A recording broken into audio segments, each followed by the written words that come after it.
Bismillahirrahmanirrahim. Assalamualaikum warahmatullahi wabarakatuh.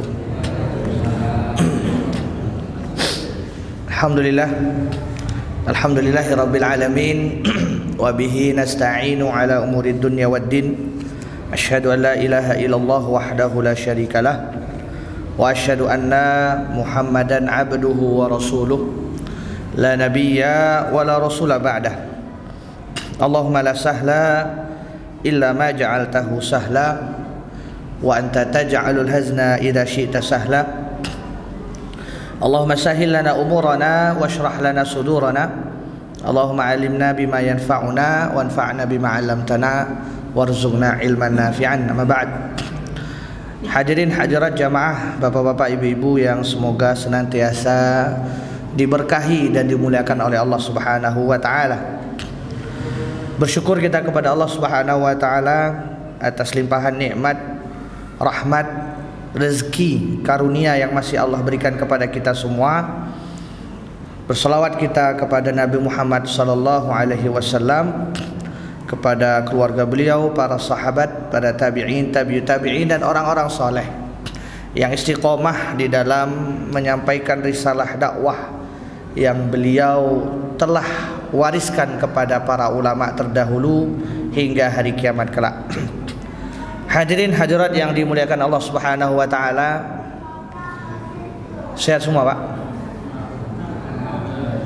Sehat, Bu? Sudah lama enggak ketemu nih, Pak. Insyaallah. Mohon maaf karena memang ada beberapa agenda sehingga belum sempat bisa duduk bersama dengan jamaah semuanya untuk mempelajari lebih dalam sirah Nabi kita Muhammad sallallahu alaihi wasallam. Pada malam hari ini insyaallah taala kita akan kembali ya, mengingat kisah Nabi kita tercinta, yaitu Nabi Muhammad sallallahu alaihi wasallam. Mempelajari sirah Nabawi, mempelajari sirah Rasul, itu targetnya, endingnya adalah bagaimana kita betul-betul bisa mengenal siapa Rasulullah sallallahu alaihi wasallam. Yang kedua, menumbuhkan rasa cinta kita kepada Nabi Muhammad sallallahu alaihi wasallam. Dan yang ketiga, ya, karena tumbuhnya rasa cinta, maka lisan kita pun akan senantiasa mudah untuk berselawat kepada beliau sallallahu alaihi wasallam. Jadi urgensi kita mempelajari ilmu sirah tiga ini hanya. Yang pertama, kita betul-betul faham siapa Nabi Muhammad. Yang kedua, tumbuhlah rasa cinta di dalam dada. Dan yang ketiga, mulailah kita terbiasa berselawat dan menyampaikan salam kepada beliau sallallahu alaihi wasallam.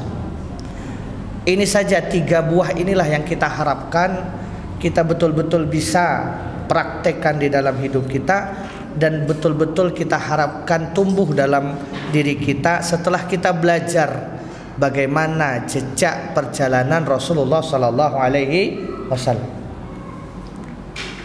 Maka salawat ini, Pak Bu, adalah sebuah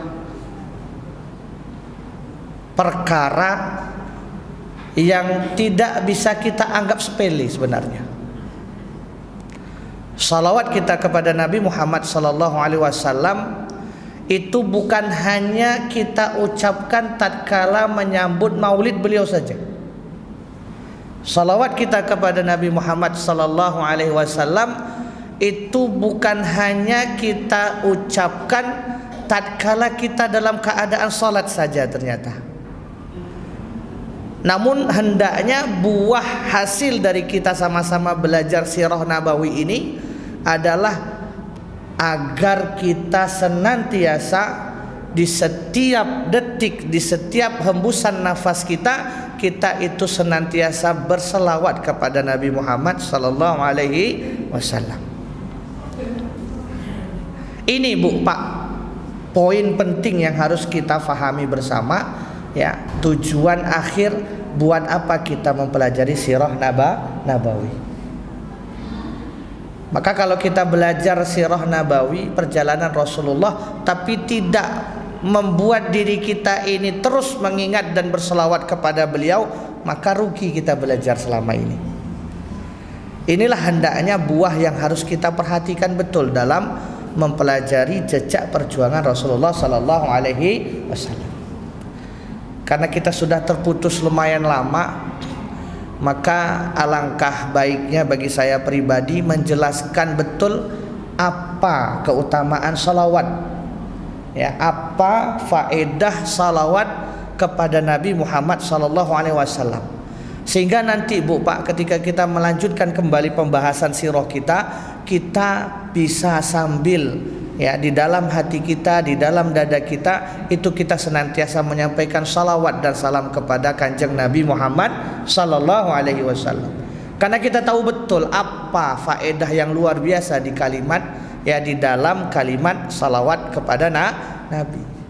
Jadi salawat kepada Rasulullah itu bukan hanya slogan bukan hanya slogan semata ternyata. Salawat kepada Nabi itu bukan hanya sekedar bacaan yang kita baca mungkin seminggu sekali atau sebulan sekali, bahkan setahun sekali, tidak. Tapi salawat kepada Nabi ini, itu para ulama mengatakan derajatnya hampir sama dengan yang namanya zikir kepada Allah Subhanahu wa ta'ala. Maka kita sebagai umat Nabi Muhammad SAW hendaknya Pak Bu senantiasa mengucapkan salawat kepada Nabi Muhammad SAW setidaknya sehari sekali. Apalagi hari Jumat tadi, subhanallah. Hari Jumat itu hari yang paling sempurna bagi kita umat Nabi Muhammad SAW untuk memperbanyak salawat kepada beliau.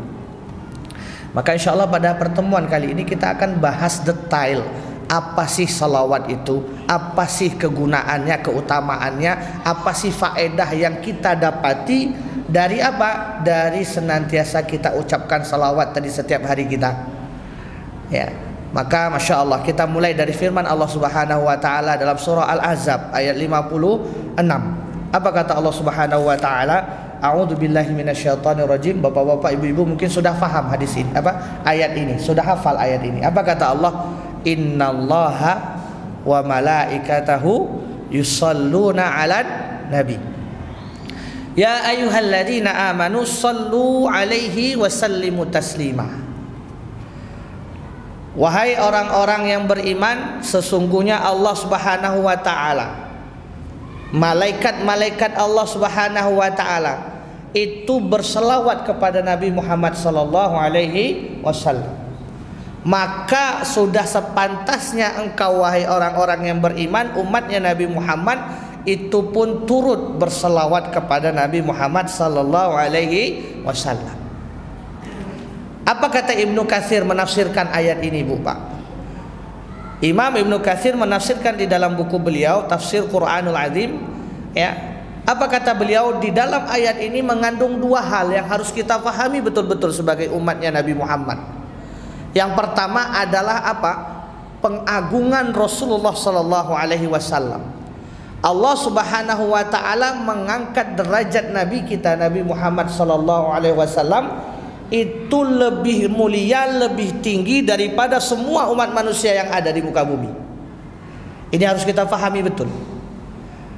Yang kedua kata Imam Ibnu Katsir, bukan hanya Allah mengagungkan Nabi kita, akan tetapi Allah pun memerintahkan kita. Nah, ini yang paling betul.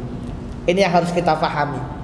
Di situ Allah mengajak kepada kita dengan sebaik-baik seruan, sebaik-baik panggilan. Ya ayyuhalladzina amanu, kata Allah. Ya, itu kalau kita sekarang ibaratnya panggilan untuk orang yang kita cintai, Pak. Ya, dalam bahasa Arab itu ada kaidah, ya, ada isim nida namanya, ada huruf-huruf panggilan, ya. Salah satu huruf panggilan itu adalah ya. Ya itu mengajak orang untuk dekat.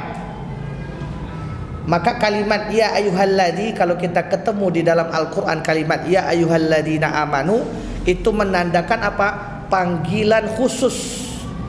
Oleh siapa? Oleh Allah. Ya, untuk siapa? Untuk kita umat Nabi Muhammad sallallahu alaihi wasallam. Bukan untuk orang lain, bukan untuk kaum lain, bukan untuk agama lain, melainkan untuk umatnya Nabi Muhammad sallallahu alaihi wasallam.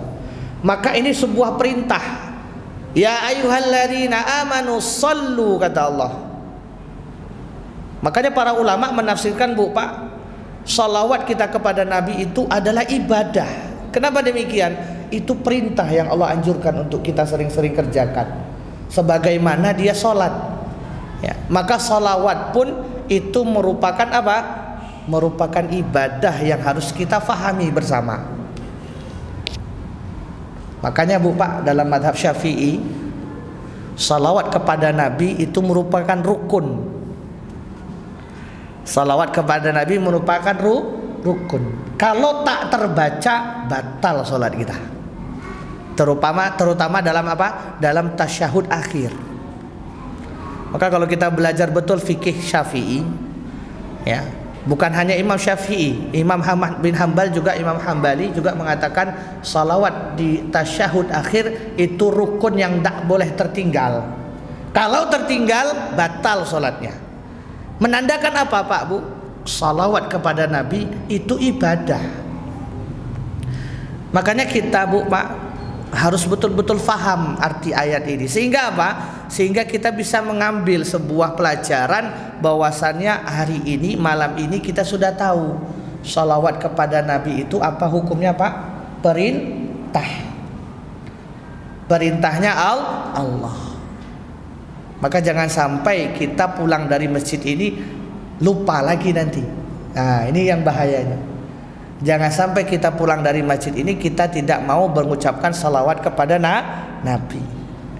Maka ini urgensi daripada salawat tadi jamaah yang dimuliakan oleh Allah. Ya, yaitu hukumnya adalah perintah. Setiap perintah itu wajib dalam kaidah fikih. Maka kalau kita mengaku cinta kepada Rasulullah tapi tidak mau salawat kepada beliau, itu bukan cinta ya. Maka kalau kita betul-betul sayang dan juga peduli, bahkan ingin mendapatkan syafaat Nabi Muhammad, tidak pernah salawat, ini namanya omong kosong ya. Makanya di dalam surah Al-Ahzab tadi jelas Allah menekankan ya, bahwasannya kita diperintah oleh Allah untuk apa? Untuk betul-betul kita senantiasa berselawat kepada Nabi kita Muhammad sallallahu alaihi wasallam. Maka Ibnu Qayyim rahimahullah, Ibnu Qayyim al-Jauzi memaknai salawat itu Pak Ibu, salawat itu artinya, kata Imam Ibnu Qayyim al-Jauzi rahimahullah, ada dua makna daripada salawat. Yang pertama adalah salawatnya Allah dan Rasul. Salawatnya Allah dan malaikat kepada Rasul. Ini berbeda dengan salawatnya manusia. Salawatnya Allah dan malaikat kepada Rasulullah itu, kata Imam Ibnu Qayyim menafsirkan ayat tadi, adalah bentuk pujiannya Allah dan bentuk doa permohonan ampunnya malaikat untuk Rasulullah. Jadi kalau kita memaknai innallaha wa malaikatahu yusholluna 'alan nabi, Allah berselawat kepada Rasul, itu gimana sih? Kata Imam Ibnu Qayyim, salawatnya Allah kepada Rasul itu bentuk pujian, bentuk pengagungan. Yang kedua, salawatnya malaikat itu seperti apa sih? Salawatnya malaikat itu adalah doa mohon ampunan. Untuk siapa? Untuk Rasulullah SAW. Makanya Rasulullah SAW itu Bu Pak tidak akan pernah berdosa. Beliau punya sifat yang namanya apa? Maksum, jauh daripada yang namanya dosa. Kenapa demikian? Pertama, beliau orang yang dicintai Allah. Yang kedua, malaikat terus mendoakan beliau. Ini maknanya salawat. Nah, yang ketiga ini kata Imam Ibnu Qayyim, apa makna salawat manusia untuk Rasulullah? Makna salawatnya manusia umatnya Nabi Muhammad untuk Rasulullah sallallahu alaihi wasallam ada dua Bu Pak. Yang pertama adalah doa. Yang pertama adalah doa. Jadi bahasa Arab salatun ya, salawat itu dari kata salatun. Salawat itu diambil dari bahasa Arab artinya salatun. Salatun jamaknya salawat. Artinya apa Bu Pak? Doa. Makanya tidak heran kita sholat dari mulai takbir sampai salam isinya apa Pak? Doa. Jadi bentuk salawat kita kepada Nabi itu apa? Mendoakan beliau agar beliau mendapatkan wasilah. Nanti ada hadisnya kita baca. Agar beliau mendapatkan wasilah. Wasilah itu apa? Kedudukan tertinggi nanti di sisi Allah. Kata Rasulullah SAW dalam sebuah hadis, barang siapa yang mereka itu pergi ke masjid, kemudian dia berselawat untukku, kata Rasulullah, dia mengucapkan salam untukku dan memohon wasilah untukku. Wasilah itu adalah kedudukan tertinggi di sisi Allah. Maka akulah nanti kelak di hari kiamat yang akan memberikan syafaat bagi dirinya. Subhanallah. Jadi tidak main-main salawat ini, Pak. Ya, salawat ini tidak main-main ternyata. Fadilahnya luar biasa. Maka kata Ibnu Qayyim, salawatnya umat Islam untuk Nabi Muhammad pertama doa. Jadi maksud salawat kita itu doa. Agar apa? Agar Allah memberikan wasilah kepada Nabi Muhammad. Yang kedua, nah ini yang paling penting, makna dari salawat yang kedua apa? Tadarru, tunduknya kita kepada apa-apa yang beliau bawa. Tunduknya kita, patuhnya kita terhadap apa-apa syariat yang Rasulullah Sallallahu Alaihi Wasallam bawa. Maka bentuk salawat itu tidak cukup hanya lisan saja, Pak Bu. Tetapi apa? Mesti dipraktekkan dalam amal. Kita sudah sering nih berselawat, bagus, oke. Tapi jangan lupa syariat yang Rasulullah terapkan, syariat yang Rasulullah ajarkan pada kita, kita tetap tunduk dan juga menjalani patuh terhadap apa-apa yang beliau bawa. Baru sempurna salawat kita. Jadi bukan salawat dengan lisan saja, tapi kita harus betul-betul patuh terhadap syariatnya Rasulullah. Rasulullah SAW mengajarkan kita untuk sodakoh, maka sodakoh. Rasulullah SAW mengajarkan kita untuk berbuat baik sesama, maka berbuat baiklah sesama. Rasulullah SAW mengajarkan kita untuk apa? Untuk senantiasa menjaga lisan, jaga lisan kita. Rasulullah SAW menyuruh kita untuk apa? Berbuat baik terhadap tetangga, maka tunaikan hak tetangga. Rasulullah SAW memerintahkan kita untuk apa? Banyak sekali perintah-perintah yang Rasulullah SAW anjurkan kepada umatnya. Nah, kalau kita berusaha untuk maksimal patuh dan tunduk terhadap apa yang beliau bawa, serta terus bersalawat kepada beliau, ini salawat yang sempurna. Jadi keliru juga ya jamaah yang dimuliakan oleh Allah. Sudah salawat, saya salawat setiap hari ya Ustaz, ya, tapi sholatnya masih bolong-bolong. Saya salawat setiap hari Ustaz, tapi lisannya tidak bisa dijaga. Saya salawat setiap hari Jumat, Masya Allah Ustaz, setiap hari salawat, tapi masih sering menggibahi saudaranya. Saya sering salawat ya Rasulullah, tapi masih merokok. Misalnya ya Pak. Kalau saya pribadi merokok itu makruh Pak, nggak haram. Satu batang makruh, satu bungkus haram gitu ya. Ketika kita masih selawat tapi masih banyak apa-apa yang Rasulullah perintahkan kita belum melaksanakan, maka ini belum sempurna selawat kita. Makanya yang dimaksud selawat itu adalah harus komplit. Doanya yo iya, kemudian mengerjakan apa yang Rasulullah bawa yo iya. Inilah yang dinamakan dengan salawat yang sempurna. Nah kadang kita salah kaprah, cukup salawat saja tapi semuanya kita terabas. Nauzubillah, ini bukan salawat. Gimana mau mendapat syafaat Rasulullah? Ya, sedangkan kita tidak mau mengerjakan apa yang Rasulullah perintahkan. Jamaah yang dimuliakan oleh Allah Subhanahu wa taala. Nah, maka keutamaan salawat itu banyak sekali.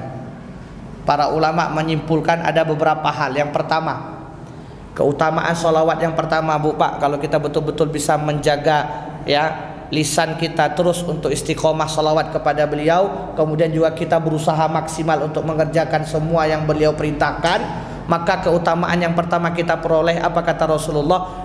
Yang pertama adalah dosa-dosa kita diampuni oleh Allah dan juga Allah akan beri keselamatan untuk kita. Hadis sahih riwayat Imam Muslim dari sahabat Abdurrahman bin Auf. Suatu saat Abdurrahman bin Auf melihat Rasulullah SAW sedang sujud. Lama sekali sujudnya. Maka para sahabat dan juga Abdurrahman bin Auf penasaran, ya Rasulullah, kenapa engkau sujud kok lama sekali? Apa kata Rasulullah? Tadi Jibril turun kepadaku. Jibril turun Pak kepada Rasulullah Sallallahu Alaihi Wasallam. Jibril turun kata beliau. Kemudian beliau menyampaikan pesan padaku. Apa kata Jibril? Wahai Muhammad, barang siapa yang berselawat kepadamu, maka aku sendirilah yang akan mendoakannya kepada Allah untuk diampuni dosa-dosanya. Masya Allah Bu. Barang siapa yang berselawat kepada Rasulullah, itu Jibril langsung yang mendoakan kita Pak. Jadi kita sendiri kadang doa belum tentu diterima aja Pak. Kita nangis-nangis berdoa habis sholat, ya Allah ampuni saya, ya Allah ampuni salah, ampunilah dosa-dosa saya ya Allah, itu belum pasti diterima oleh Allah. Tapi ini yang mendoakan langsung malaikat Jibril Pak. Subhanallah. Malaikat Jibril ini sebaik-baik dan seutama-utama malaikat. Sampai-sampai Allah memberikan julukan apa Bu? Pak, julukan malaikat Jibril apa Pak? Ruhul Amin. Ruhul Amin, ruh yang dipercaya untuk apa? Menyampaikan wahyu Allah Subhanahu wa taala. Semua malaikat itu tidak ada yang diberikan lakop oleh Allah kecuali malaikat Jibril alaihissalam. Nah, ini yang mendoakan kita langsung malaikat Jibril. Barang siapa yang berselawat kepadaku, kata Rasulullah, malaikat Jibril yang akan langsung memohon ampun untuknya. Dan barang siapa yang mengucapkan salam untukmu ya Rasulullah, kata Jibril, aku sendirilah yang akan memohon kepada Allah untuk memberi keselamatan bagi dirinya. Subhanallah. Orang yang senantiasa berselawat Pak Bu, yang pertama Allah akan ampunkan dosanya, dan juga Allah akan beri dia keselamatan dunia akhirat. Ada sebuah cerita menarik Bu Pak. Salah seorang ulama pada masa itu namanya Farasdak. Farasdak ini ulama orang soleh. Beliau juga ahli dalam membuat syair-syair Islam. Suatu saat beliau haji. Ketika beliau melewati makam Rasulullah SAW, itu beliau duduk kemudian berselawat sepuas-puasnya di hadapan makam Rasulullah SAW. Kalau dulu nggak dijaga Pak, kalau sekarang dijaga makam Rasulullah, nggak boleh lama-lama. Tapi kalau dulu masih boleh kita berselawat kepada beliau Sallallahu Alaihi Wasallam. Sudah puas beliau menyampaikan salawat dan juga doa. Kemudian ada beberapa orang Arab ternyata yang memperhatikan gerak-gerik beliau ini.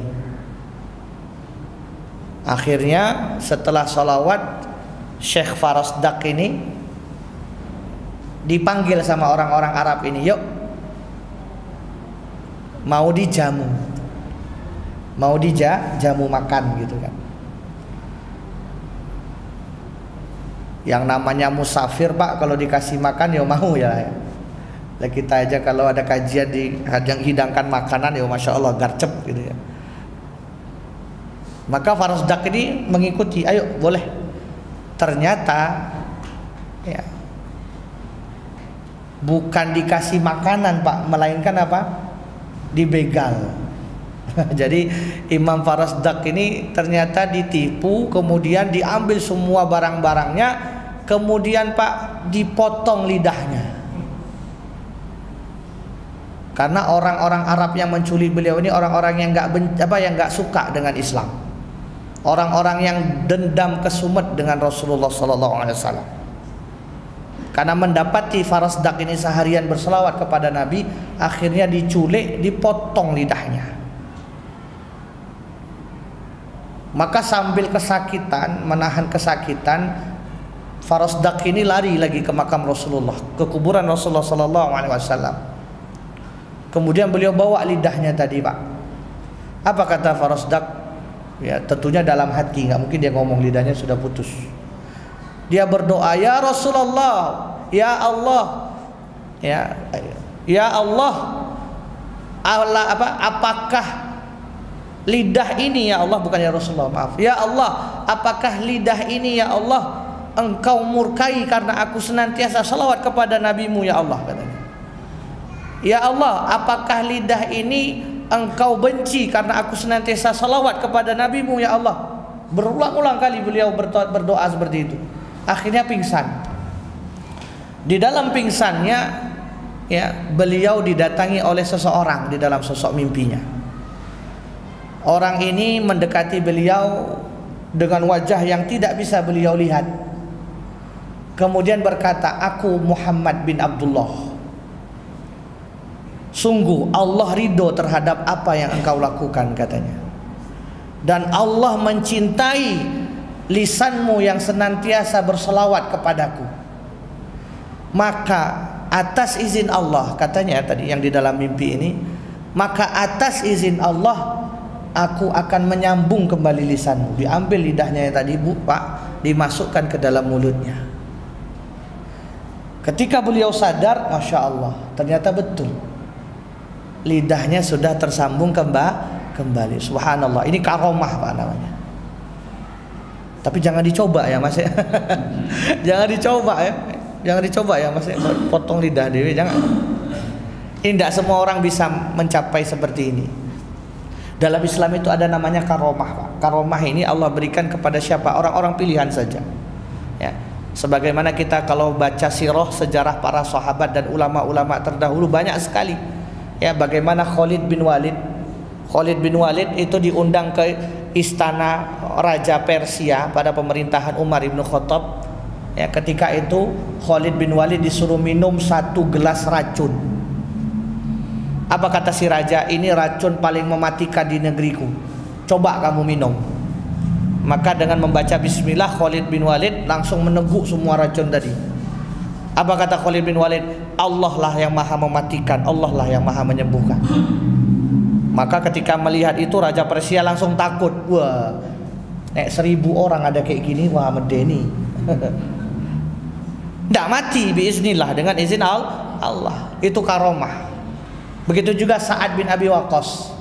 Ketika Sa'ad bin Abi Waqqas menyerang benteng Romawi, yang mana benteng itu dipisah oleh sungai yang begitu lebar, apa kata Sa'ad bin Abi Waqqas kepada prajuritnya? "Siapa yang betul-betul yakin kepada Allah, yakin akan pertolongan Allah, dan yakin akan agama yang Rasulullah bawa, ikut bersamaku." Maka hanya sebagian yang ikut dengan beliau, sebagian lagi masih ragu-ragu. Apa kata Sa'ad bin Abi Waqqas? Bismillah, beliau berdoa kepada Allah, "Bismillahilladzi la yadurru ma'asmihi syai'un fil ardi wala fis sama' wa huwas samiul alim." Ya, akhirnya beliau pacu kuda beliau. Apa yang terjadi, Pak? Kuda-kudanya beserta prajuritnya tadi itu jalan di atas air. Subhanallah. Bahkan dikatakan apa? 1 sendok yang jatuh ke dalam air, jatuh dari kuda mereka, itu kata para prajuritnya, itu sendok-sendok yang berjatuhan tadi itu tak menyentuh air sama sekali. Subhanallah. Ini karomah orang-orang yang punya iman kepada Allah Subhanahu wa taala. Maka si Farasdak tadi bisa jadi ceritanya betul. Ya. Atas izin Allah Subhanahu wa taala. Itu yang pertama, fadilah kita mengucapkan salawat. Yang kedua, barang siapa yang bersalawat kepada Nabi Muhammad sallallahu alaihi wasallam, Allah akan cukupkan dunia dan akhiratnya. Ya. Hadis sahih riwayat Zaid bin Talhah. Apa kata Zaid bin Talhah? Rasulullah sallallahu alaihi wasallam bersabda, "Man shalla alayya salatan," barang siapa yang bersalawat kepadaku 1 salawat saja, kata Rasulullah, ya, sallallahu alaihi biha asyran, maka Allah akan membalas salawat untuknya 10 kali. Maka salah seorang sahabat bertanya, "Ya Rasulullah, kalau begitu aku akan jadikan setengah doaku hanya untukmu ya Rasulullah." Apa kata Rasulullah? "Silahkan kalau kamu mau." "Oh, kalau begitu ya Rasulullah, saya tambah. Saya akan jadikan 3/4 doa saya khusus untukmu ya Rasulullah." Maka Rasulullah menjawab, "Silahkan kalau kamu mau." Oh, ini Rasulullah ngajak nantang katanya. "Ya Rasulullah, aku akan jadikan semua doaku hanya untukmu ya Rasulullah." Maka Rasulullah SAW bersabda, maka kalau demikian Allah akan cukupkan dunia dan akhiratmu. Subhanallah. Jadi kalau kita sering salawat kepada Nabi, Pak, Bu, tidak usah takut rezeki kita lari. Kalau kita sering mengiltizamkan, ya, sering membaca, mengucapkan salawat kepada Nabi, jangan takut rezeki kita pergi. Ini sudah menjadi apa? Janji Rasulullah SAW.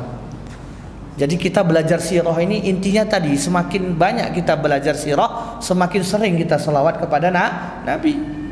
Itu sih.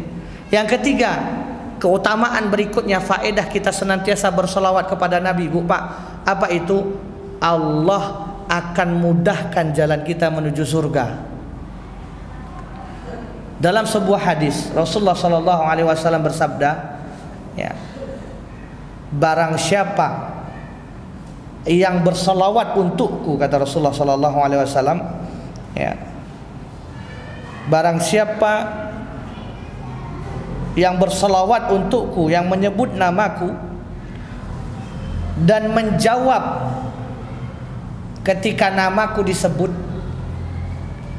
Jadi kalau kita mendengar nama Rasulullah disebut, Pak, itu kan kewajibannya kita menjawab sallallahu alaihi wasallam.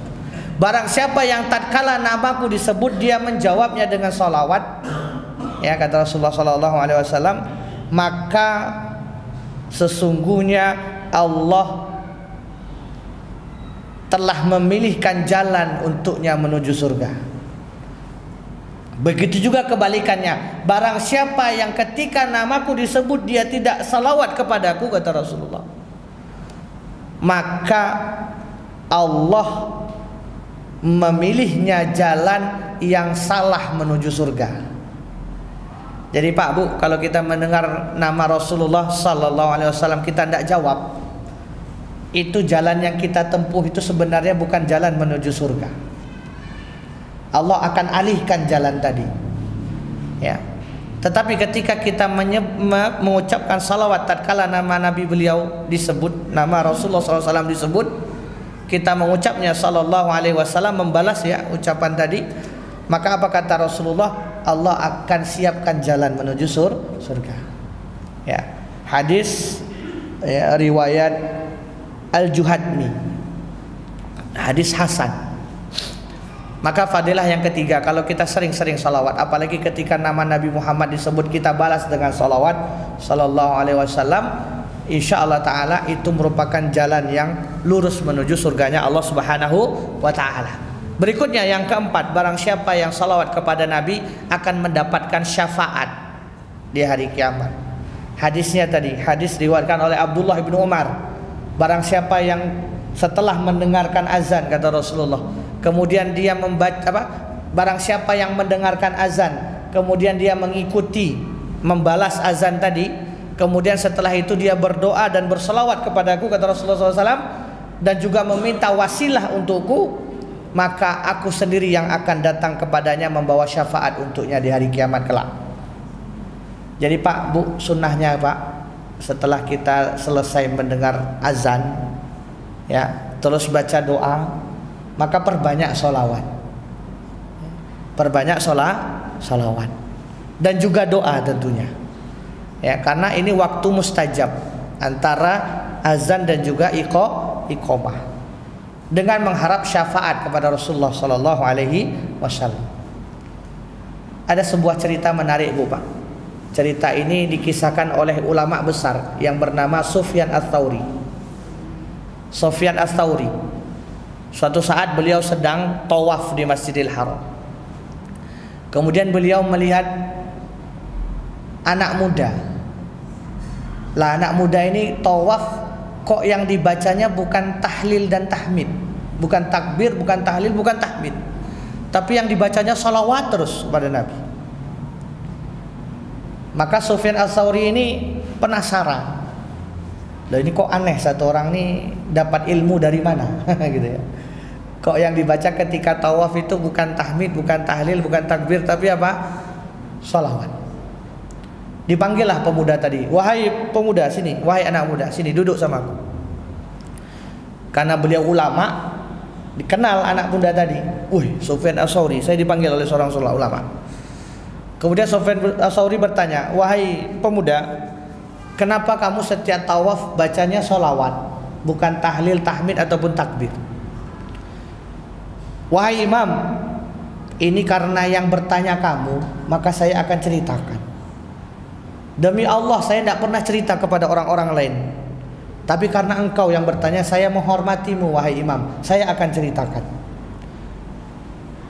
Tahun lalu saya dan ayah saya bertekad untuk menunaikan ibadah haji. Ayah saya ini imam, semasa hidupnya jarang sekali melakukan kebaikan, jarang sholat, ya, jauh dari yang namanya perkumpulan orang-orang soleh. Tapi dia punya niat pengen haji ya imam. Maka kami pun pergi haji bareng-bareng.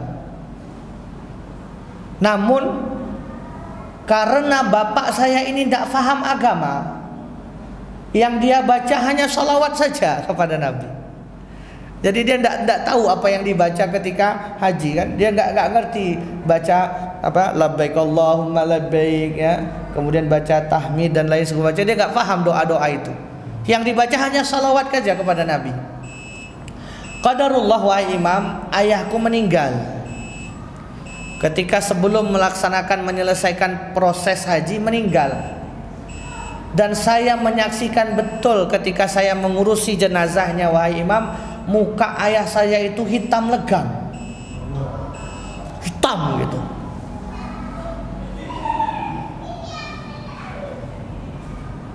Setelah itu ya wahai imam, saya berdoa sama Allah, ya Allah, bapak saya ini memang jauh daripada agamamu ya Allah. Bapak saya ini memang dulu bejat ya Allah, bahasa kita gitu ya. Tapi ya Allah, saya bersaksi ya Allah, dia ini sepanjang jalan dari rumah sampai ke sini, dulu kan belum ada pesawat ya Pak ya, jalan kaki jauh. Sepanjang jalan saya bersaksi ya Allah, dia berselawat terus kepada Nabi-Mu ya Allah. Maka selamatkanlah ayah saya ya Allah. Saya takut melihat wajahnya yang hitam legam ini. Karena berdoa kemudian pingsan si anak tadi. Wahai imam, kata anak tadi kepada Sufyan Ats-Tsauri, saya pingsan ketika itu dan saya didatangi oleh seseorang katanya. Orang itu memiliki wajah yang sungguh sangat indah. Saya tidak pernah melihat wajah seindah itu katanya. Subhanallah. Dan beliau berkata, namaku adalah Muhammad bin Abdullah. Apa kata orang tadi lagi? Sungguh ayahmu ini dulu melampaui batas katanya. Tapi karena dia senantiasa berselawat kepadaku, aku akan ya berdoa memohon kepada Allah supaya Allah memberi atau mengizinkanku untuk memberikan syafaat untuknya. Kemudian diusaplah muka bapak tadi sama Nabi Muhammad SAW di dalam mimpinya. Senantiasa muka tadi Pak itu berubah, yang semula hitam menjadi terang bercahaya. Setelah itu imam, saya bangun dari tidur saya, kemudian saya buru-buru mengecek jenazah ayah saya. Apakah betul mimpi saya tadi, kata anak tadi. Ketika saya buka kain kafannya wahai imam, subhanallah, muka bapak saya betul-betul berubah, bercahaya, putih dan tersenyum. Subhanallah Pak. Masya Allah. Kalau kita betul-betul pingin mendapatkan syafaat Rasulullah Pak, perbanyak sholawat. Itulah bukti cinta kita kepada Rasulullah SAW. Dan satu lagi, kalau kita mimpi Rasulullah jangan ceritain ke orang. Ini adabnya Pak. Makanya pemuda tadi dia tidak mau cerita sebenarnya, tapi karena yang bertanya ulama, dia segan. Akhirnya cerita. Jadi Pak Bu, kalau kita mendapati seseorang yang mudah berkata, "Oh, aku mimpi Rasulullah semalam," itu hati-hati. Karena sebenarnya dalam Islam adabnya ketika kita mimpi bertemu Rasulullah itu jangan diceritain ke orang, karena nanti akan menimbulkan mafsadah yang besar. Bisa jadi nanti kita sombong, bisa jadi nanti kita ya lupa daratan, bisa jadi nanti kita khilaf dan segala macamnya. Ya, maka hati-hati kalau orang mudah berbicara saya bertemu Rasulullah. Apalagi dia ke dalam keadaan sadar. Lagi ceramah, aku tadi lihat Rasulullah situ. Wah. Nah, ini hati-hati, ini dah terlalu halu. Jadi Rasulullah itu mendatangi seseorang dalam mimpi itu sebuah kebenaran. Para ulama mengatakan demikian. Ya. Setan tidak akan pernah bisa menyerupai Rasulullah dalam mimpi. Jadi kalau mimpi Rasulullah itu insya Allah nyata. Tapi sekali lagi adabnya tidak boleh diceritakan. Nah, itu jamaah yang dimuliakan oleh Allah Subhanahu wa taala. Jadi ya, sebelum kita nanti memulai kembali kajian kita, maka penting saya ingatkan kembali, kita harus ya senantiasa mengucapkan salawat kepada Nabi kita Muhammad sallallahu alaihi wasallam, karena itulah bentuk cinta kita kepada beliau. Kita kita pada saat ini tidak bisa melihat langsung wajah beliau, kita tidak bisa langsung menyentuh tangannya, kita tidak bisa langsung memeluk dirinya. Ya, hanya salawatlah yang bisa kita panjatkan. Inilah bentuk cinta kita kepada Nabi Muhammad sallallahu alaihi wasallam, dan juga senantiasa kita berupaya penuh maksimal menjalankan apa-apa yang beliau bawa. Inilah semoga dengan apa yang kita usahakan itu bisa betul-betul mengantarkan kita untuk bertemu dengan beliau sallallahu alaihi wasallam. Amin ya rabbal alamin. Adapun cara salawat itu banyak, Bu Pak. Ya, cara bersalawat itu banyak. Ya, tapi yang disebutkan dalam sebuah hadis riwayat Abu Mas'ud, ya, apa kata beliau? Salawatnya Rasulullah itu, ya, ketika beliau ditanya, wahai Rasulullah, bagaimana kami salawat kepadamu? Maka Rasulullah SAW bersabda, Allahumma salli ala Muhammad wa ala ali Muhammad kama salaita ala Ibrahim wa barik ala Muhammad wa ala ali Muhammad kama barakta ala Ibrahim fil alamina innaka hamidum majid. Jadi kalau kita mau salawat, ya, tatkala kita sendiri baca ini berulang-ulang, Pak. Ya, Bu, baca ini berulang-ulang. Ya, Allahumma salli ala Muhammad wa ala ali Muhammad kama salaita ala ali Ibrahim wa barik ala Muhammad wa ala ali Muhammad kama barakta ala ali Ibrahim fil alamina innaka hamidum majid. Ya, inilah yang bisa saya sampaikan pada malam hari ini. Ya, mudah-mudahan bisa kita amalkan bersama di setiap waktu senggang kita. Ya, waktu menunggu iqomah, waktu menunggu azan, waktu menunggu berbuka, waktu sedang mengendarai mobil, motor. Coba kita senantiasa sering-sering melafazkan, memanjatkan salawat dan salam kepada Nabi kita Muhammad sallallahu alaihi wasallam. Mudah-mudahan dengan istiqomahnya kita tadi mengucapkan salawat kepada beliau, itu merupakan tanda cinta kita kepada beliau. Dan mudah-mudahan kita semua nanti termasuk orang-orang yang mendapatkan syafaat oleh Rasulullah sallallahu alaihi wasallam. Amin ya rabbal alamin. Subhanakallahumma wa bihamdika asyhadu an la ilaha illa anta astaghfiruka wa atubu ilaik. Wabillahi taufiq wal hidayah. Assalamualaikum warahmatullahi wabarakatuh.